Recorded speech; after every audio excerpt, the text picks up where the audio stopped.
မင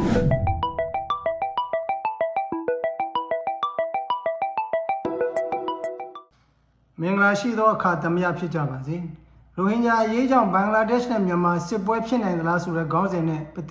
သတင်းမီဒီယာကပြောကြားသွားမှာဖြစ်ပါတယ်။ဘင်္ဂလားဒေ့ရှ်အစိုးရအကြီးအကဲဒေါက်တာယူနွတ်နဲ့ကုလသမဂ္ဂထွေထွေအတွင်းမှုချုပ်အန်တိုနီယိုဂူတာရက်စ်တို့က2025ခုမတ်လ15ရက်နေ့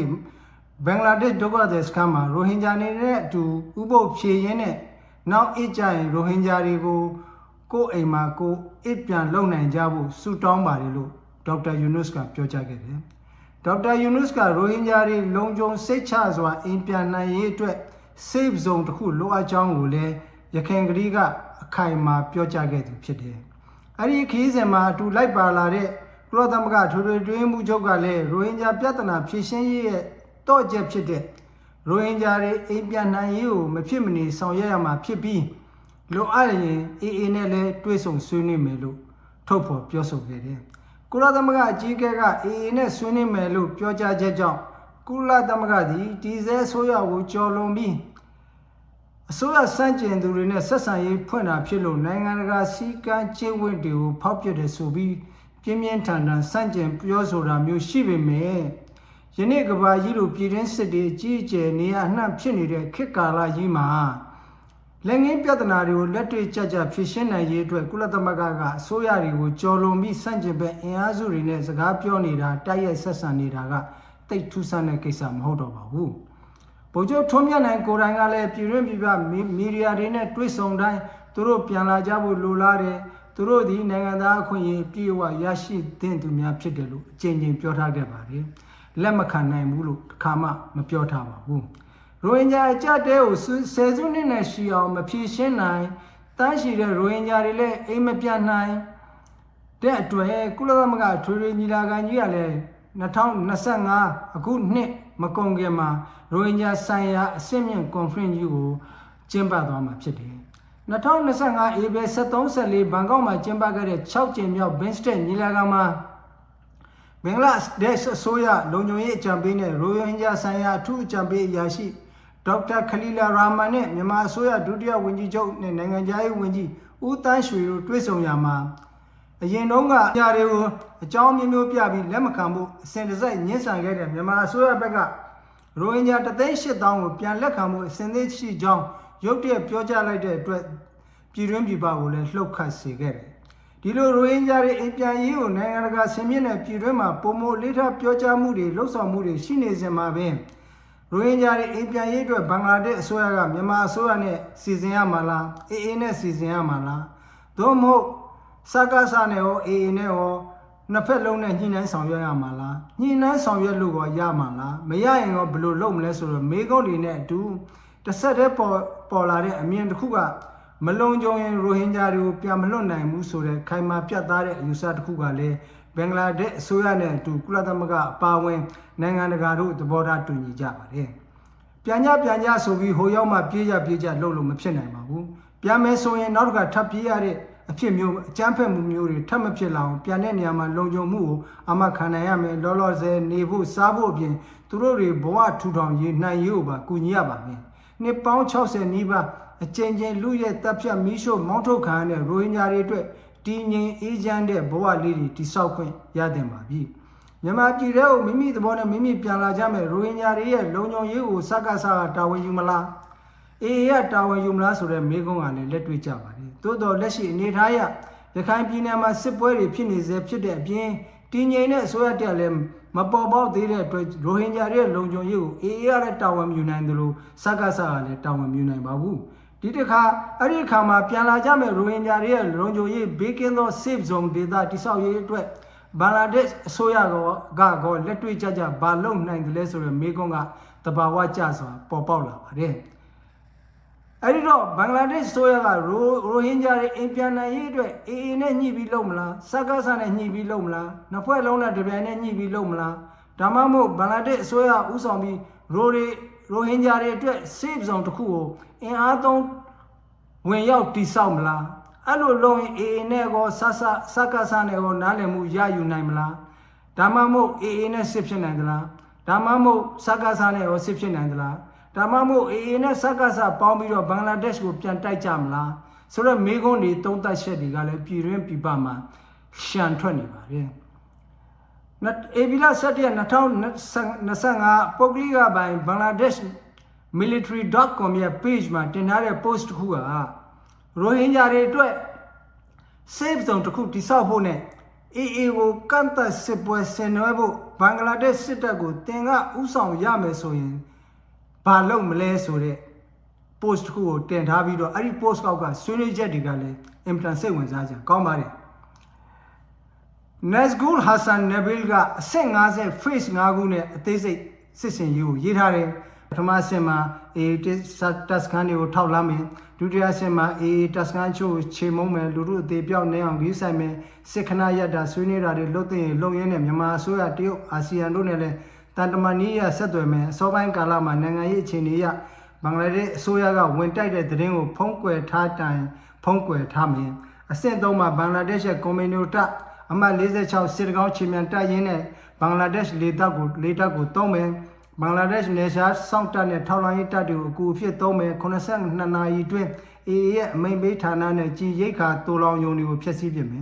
်မြန်မာနယ်နိမိတ်ထဲကို15ကီလိုမီတာအထိသိမ်းယူမယ်သို့တော်မြန်မာစစ်တပ်အခြေစိုက်တဲ့နေရာတွေနဲ့မြို့ကြီးတွေကိုရှောင်မယ်အဆင့်4မှာဘင်္ဂလားဒေ့ရှ်ထိန်းချုပ်ထားတဲ့စေစုံကိုတိစောက်ပြီးနိုင်ငံတကာ NGO တွေနဲ့ကမ္ဘာ့ကြက်ရှင်တွေကိုကူညီတောင်းပြီးတော့ရိုဟင်ဂျာတွေအိမ်ပြန်နိုင်ရေးအတွက်လှုပ်ဆောင်နေခြင်းဖြစ်ကြောင်းအသိပေးမယ်အဆင့်5မှာအလွန်ဆုံး3ပတ်လောက်ဘင်္ဂလားဒေ့ရှ်အစိုးရထိန်းသိမ်းထားမှာဖြစ်ပြီးနိုင်ငံတကာငြိမ်းချမ်းရေးတပ်တွေကိုလွှဲပေးမယ်ဘင်္ဂလားဒေ့ရှ်တပ်တွေပြန်ဆုတ်မယ် AA ကို safe zone ကသူ့ဘာလို့ထွက်သွားအောင်ဆွေးနွေးမယ်မထွက်ရင်ချေမှုန်းမယ်နောက်ထပ်အင်အားပြန်မစွနိုင်အောင်တားဆီးမယ် AA ရဲ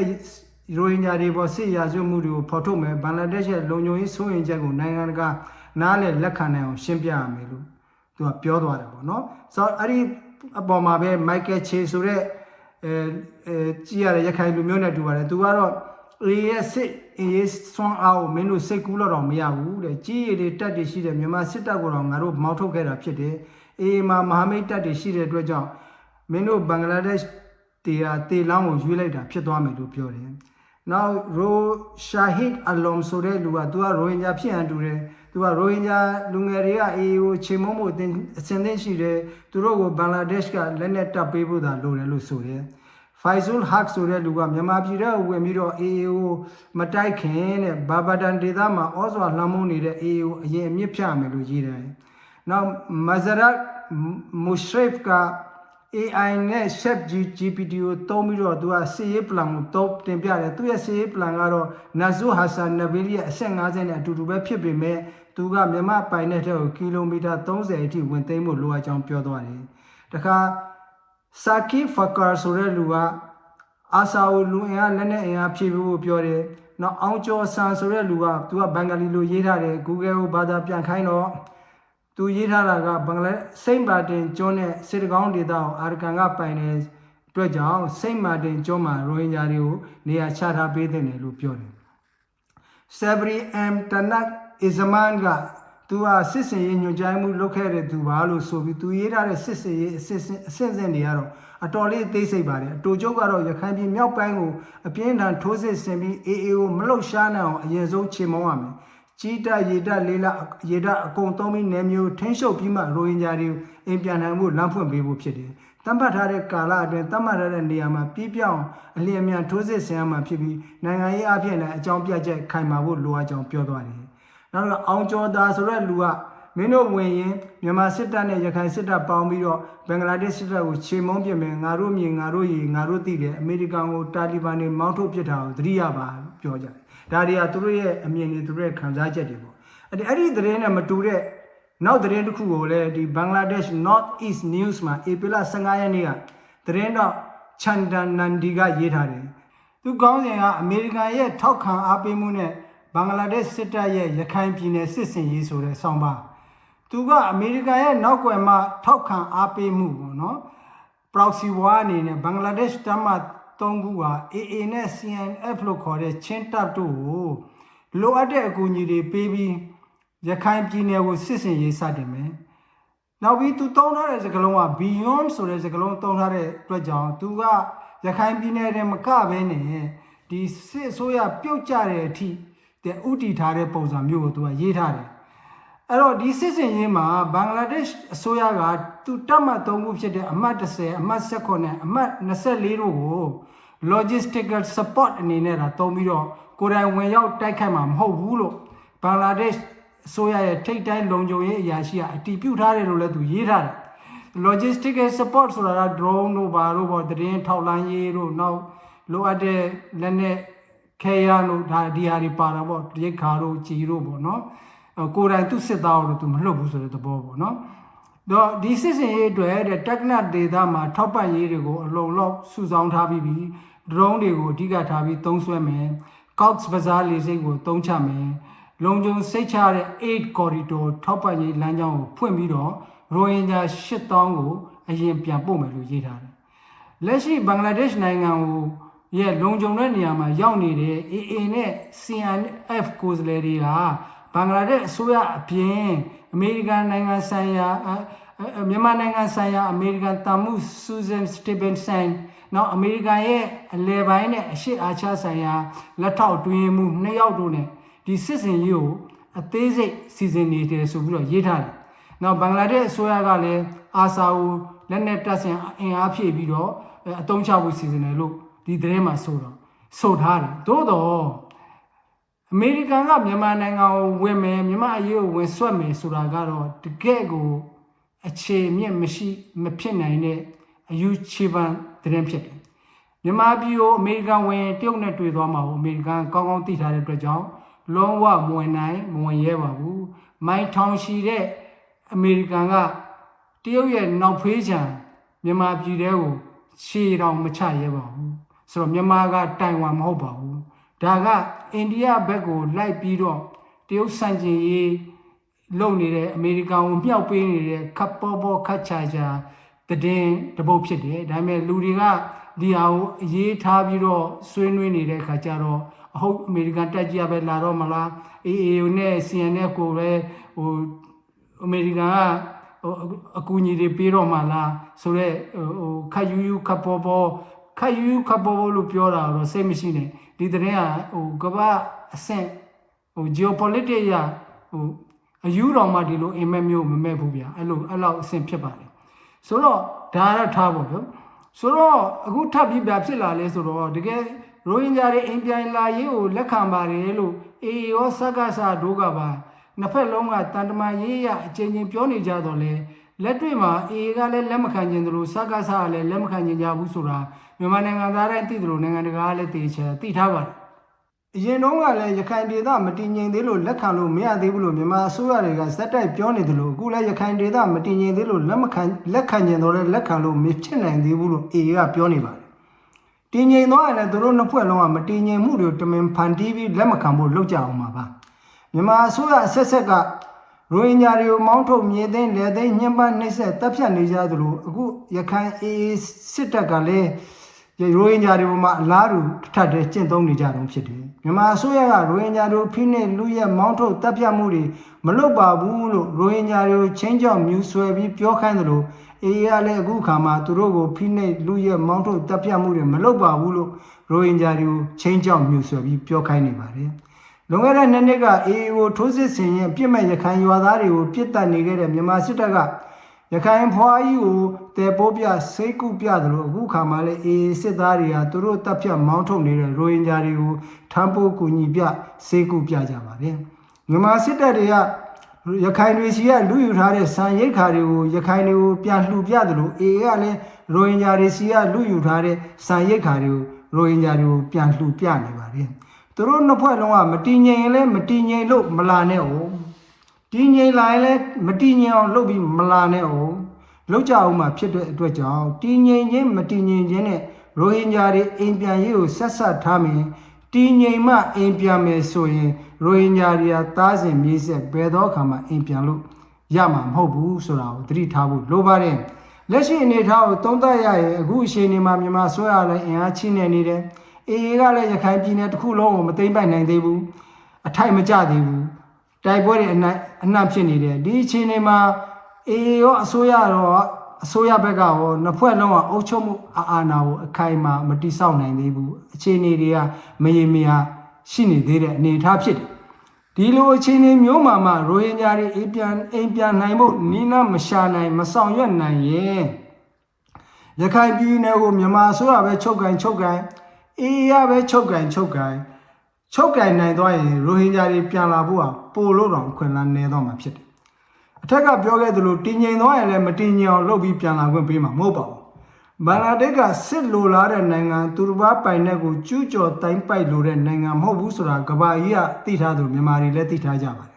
်ဒီလိုအခြေအနေမျိုးမှာဘင်္ဂလားဒေ့ရှ်အစိုးရအကြီးအကဲဒေါက်တာယူနုစ်ကစကားစားနဲ့အေအေကိုလိုအပ်တဲ့အသိပေးမှုတွေညှိနှိုင်းမှုတွေပြုလုပ်မယ်ရိုဟင်ဂျာတွေအိမ်ပြန်ခွင့်ပေးခွင့်ပြုချက်ကိုနှစ်ဖက်လုံးကရယူနိုင်မယ်ဆိုရင်ဘင်္ဂလားဒေ့ရှ်အစိုးရကကုလသမဂ္ဂနဲ့နိုင်ငံတကာအကူအညီအားဖြင့်ရိုဟင်ဂျာတွေလုံခြုံစိတ်ချစွာအိမ်ပြန်နိုင်ရေး safe corridor နဲ့ safe zone ကိုတိစောက်ပေးနိုင်နေရချပေးနိုင်မှာဖြစ်တယ်အကောင်းဆုံးသောထီလိုမင်းလိုအစီအစဉ်ဖြစ်တယ်သို့သောဒီအစီအစဉ်ကလည်းဖြစ်နိုင်ခြင်းနည်းပါတယ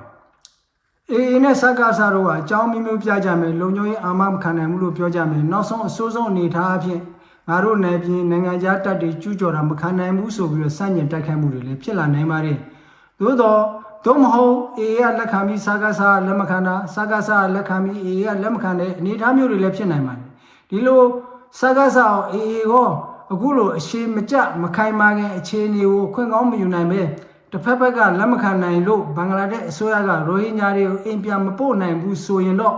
နောင်ပယ်သောအခါမှာရိုဟင်ဂျာတွေအိမ်ပြန်ခွင့်မရနိုင်တော့ပါဘူးဘင်္ဂလားဒေ့ရှ်နိုင်ငံကလူတန်းကျော်ရှိတဲ့ရိုဟင်ဂျာဒုက္ခသည်တွေရဲ့ဝန်ထုတ်ဝန်ပိုးတွေကိုတစ်သက်လုံးထမ်းထားရမယ်ဆိုတဲ့သုံးသပ်ချက်ကလည်းရှိနေပါတယ်1998မှာဘင်္ဂလားဒေ့ရှ်နိုင်ငံမှာဗိုလ်ချုပ်ကြီးဇီယာရာမန်ဝန်ကြီးချုပ်ဖြစ်စဉ်ကဗိုလ်ချုပ်နေဝင်အစိုးရကငကားမင်းစစ်စင်ရေးလုပ်ပြီးတော့ရိုဟင်ဂျာတွေကိုတပ်ဖြတ်လူရဲ့မောင်းထုတ်ရမှာရိုဟင်ဂျာ2သိန်းဘင်္ဂလားဒေ့ရှ်နိုင်ငံတွေကိုထွက်ပြေးခဲ့ရတယ်ဗိုလ်ချုပ်ကြီးဇီယာကသူတို့ကိုပြန်ခေါ်ဖို့ပြောတဲ့အခါဗိုလ်ချုပ်နေဝင်အစိုးရကသူတို့ကဘင်္ဂါလီတွေဖြစ်လို့ဘင်္ဂလားဒေ့ရှ်နိုင်ငံကိုတွားတာလို့တုံ့ပြန်ခဲ့တယ်အပြင်းထန်ဒေါသထွက်သွားတဲ့ဗိုလ်ချုပ်ကြီးဇီယာကကဘာကျော်စကားတစ်ခုနဲ့တုံ့ပြန်ခဲ့တယ်If Rohingyas are Bengali, then Arakan is a part of Bangladesh. Rohingya တွေကဘင်္ဂါလီဆိုရင်အာရကန်ကလည်းဘင်္ဂလားဒေ့ရှ်ပိုင်းနဲ့နေမြေဖြစ်တယ်ဆိုပြီးစီးရေးရဝင်ဖို့ချင်းကြောက်တဲ့အတွက်ကြောင့်ဗိုလ်ချုပ်နေဝင်ဆိုရကသူမောင်းထုတ်ပြီး2လအတွင်းရိုဟင်ဂျာ2သိန်းကိုရိုဟင်ဂျာအမည်နဲ့အထောက်အထားထုတ်ပြီးအားလုံးကိုစတင်လက်ခံခဲ့ရတယ်။ရခိုင်ပြည်ဆိုတာ1984ခုနှစ်ကမှဖြစ်လာတာပါ။အဲ့ဒီမတိုင်ခင်အာရကန်ပြည်နယ်ဖြစ်တယ်အကြတ်မြို့တော်ဖြစ်တယ်အကြတ်ဆိုတာဖာရီစီစကားအရမြို့ဝလို့ဖြစ်တယ်အခုအချိန်မှာလဲဒေါက်တာယူနုစ်ကရတော့ရခဲ့အခွင့်အလမ်းကောင်းကိုအမိရယူပြီးမိမိနိုင်ငံကမနိုင်ရင်ကထမ်းထားရတဲ့ရိုဟင်ဂျာတွေဇာတိရရွာပြန်နိုင်ရေးကိုတွန်းပြီးလှုပ်ဆောင်သင့်တယ်လို့အေအေနဲ့စကားစားကလည်းနှစ်ပေါင်း60နီးပါးဇက်တိုက်ဆိုသလိုခန်းစားနစ်နာဘဝပြည့်နေရတဲ့ကိုယ်နိုင်ငံသားရိုဟင်ဂျာတွေရဲ့ဘဝကိုစာနာပေးကြဖို့လိုအပ်ပါတယ်ရိုဟင်ဂျာတွေကလည်းအချင်းချင်းအမြင်မတူတာပြိပကဖြစ်တာတွေကိုရှော့ချပြီးရိုဟင်ဂျာတွေအိမ်ပြန်လာနိုင်ရေးအတွက်အခုလိုကြုံတော့ကြုံခဲ့အခွင့်အခါစိုက်ချိန်မှာအမြင်ကျယ်ကျယ်နဲ့လက်တွဲကြဖို့လိုပါတယ်။စကားစားနဲ့နီးတဲ့ရိုဟင်ဂျာတွေကစကားစားကိုအေအေနဲ့နီးစပ်တဲ့ရိုဟင်ဂျာတွေကအေအေကိုဆက်သွယ်တိုက်တွန်းကြဖို့လိုအပ်ပါတယ်။အေအေနဲ့ပေါင်းပြီးစကားစားကိုစန့်ကျင်ရမယ်။စကားစားနဲ့ပေါင်းပြီးအေအေကိုစန့်ကျင်ရမယ်ဆိုတာတွေကတစ်ဖက်ဖက်ရဲ့ယာယီအသုံးချမှုကိုခံလိုက်ရခြင်းသာဖြစ်တယ်တချို့တွေကဒီလိုအသုံးချခံလိုက်ရခြင်းကနေရိုဟင်ဂျာတွေဘဝလွတ်မြောက်ဖို့လမ်းကြောင်းပေါ်လာမယ်လို့ယူဆကြပုံရပါတယ်။ပေါ်လာခြင်းနဲ့ပေါ်လာနိုင်ပါတယ်မပေါ်ပဲအသုံးချခံတက်ဘဝနဲ့ညီကုန်းချုပ်ရင်လည်းရှုပ်သွားနိုင်ပါတယ်။တကယ်တော့ရိုဟင်ဂျာတွေအိမ်ပြန်လာနိုင်ရေးကိုစကားစားနဲ့အေအေနဲ့ဘင်္ဂလားဒေ့ရှ်အစိုးရကလက်တွဲပြီးငြိမ်းချမ်းစွာအကောင့်ထဲဖော်ပေးနိုင်ရင်ဖော်ပေးနိုင်တဲ့အနေအထားရှိတဲ့အတွက်ကြောင့်တားရွှေဦးထဏမြင်